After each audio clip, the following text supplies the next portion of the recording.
Hello, Assalamu alaikum, and welcome to this video. This video is regarding humidity and temperature sensor using nodemcu in our web platform ThinkSpeak. Before going to the ThinkSpeak thing, first I would like to go through the code that I will provide you, of course, with some errors in it, so you have to debug the code as well.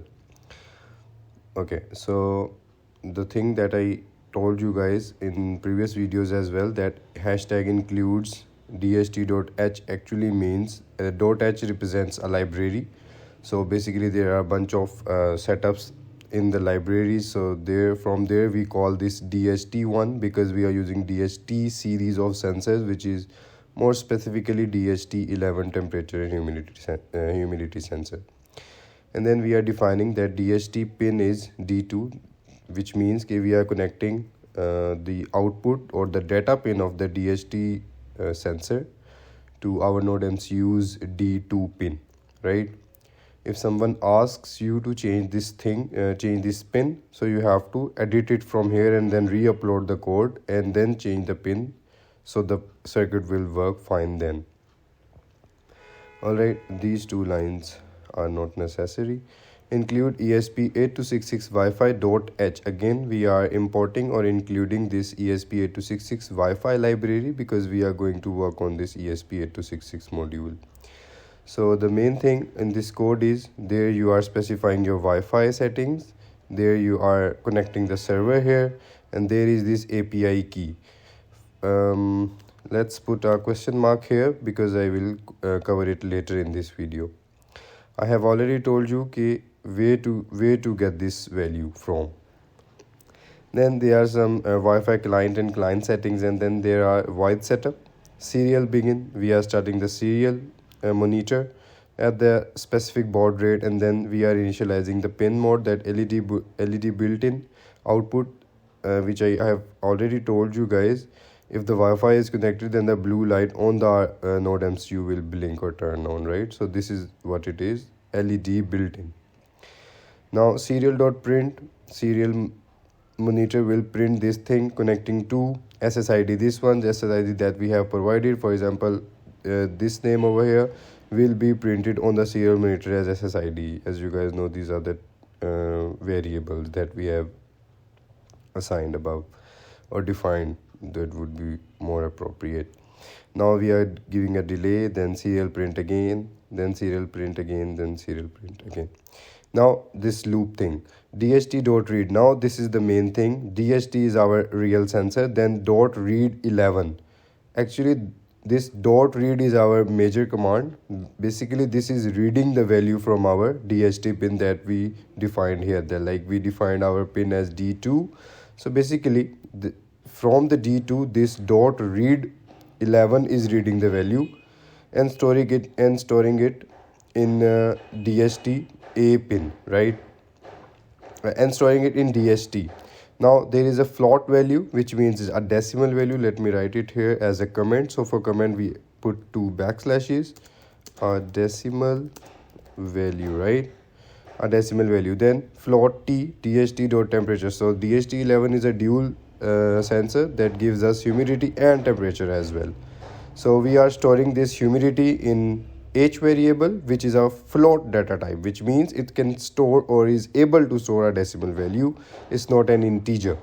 And then again this temperature value, we are getting it from DST and then storing it into T as a float data type. Again a decimal value. Let me copy it from here and paste it here. Okay, now if this thing H is equals to or T, then serial.print failed to read from DST sensor, then this error should appear that we have failed to receive the value on the serial monitor. And if it's successful, then the value should appear. Alright, and this is some API addresses that you don't need to worry about. You don't need to worry about this snippet of code up till here, right? Now these things you might consider because they are just printing on the serial monitor. So the temperature will be in T and C will be as humidity, H, and then data sent to ThinkSpeak IoT Analytics cloud platform. This is just a statement that would be printed on the serial monitor that I have already shown to you guys when we uploaded the code in the lab, and then we turned on this serial monitor. Then this was displaying on the screen. Client.stop, then serial.print waiting, then LED built-in high A 1000, then LED built-in low, which means that the LED will be blinking when the code is uploaded. Okay, now for your evaluation, just I'm being very specific here. I'll provide you this code, of course, with some mistakes in it, and then you will upload this code. You will obviously correct this code and then upload it to your hardware. You have to make the hardware first, then correct the code and then upload the code. After that, after you are done with your hardware and the software part, now is the thing for a website. But before that, before uploading the code, you need this question mark thing, right? So let's first deal with this one. Go to Google, write THINGSSPEAK speak, ThinkSpeak website. Click on the first link. Now get started for free. You guys already created an account here. If you don't have one, create one from here. Okay, just hit on this create one, give him all the information he needed, then register yourself and then log in. So I have already registered with my official email. Okay, now he'll ask for my password. I will not click on this one. All right, now sign in. I hope it's working. Yeah. So here you see I have these two channels that I was explaining, that I have created when I was explaining to you guys in the classroom. Okay, let's create a new channel from here. Okay, now name of your project, so which is humidity and temperature, humidity and temperature station kya lete hain. Okay, that would be good. Okay, you might add your name here. Sorry. Okay, now you have to select the fields here because we are representing two values, humidity and temperature here. So field 1 will be humidity, and for the field 2, to enable the field 2, you have to check this box, and then temperature. All right, humidity and temperature. Now nothing to do with all these tabs, just click on show status. Just don't forget to check this box, show status, and then hit save channel. Okay, now here you have these two charts representing humidity and temperature centers, temperature station name आ जाएगा, and then humidity and temperature station name आ जाएगा. Temperature date का ये वाला graph है, and the other graph is for humidity across date, right?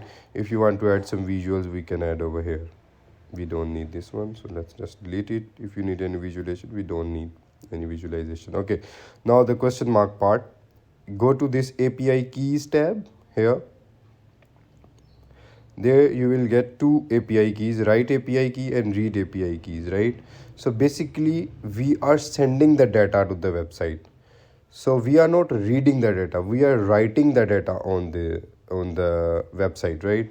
So we will copy this API code, okay, this API key that is associated with the write API key. Okay, just select all, Control C, copy, then go to your Arduino code, at the place of question mark, paste it here with Control V. Now you are good to go. Connect your nodemcu, connect it to the laptop and upload it. One little error you might have here is that this Arduino Uno should be replaced with this ESP.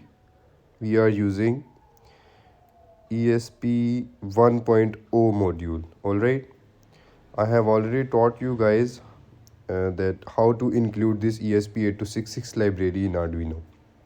Okay, So if you don't know how to do this, comment below this video, then we will see what we will do. I guess I will create another video for that, but we will see that later. So board Arduino Uno, then go to ESP8266 boards, and then here nodemcu 1.0.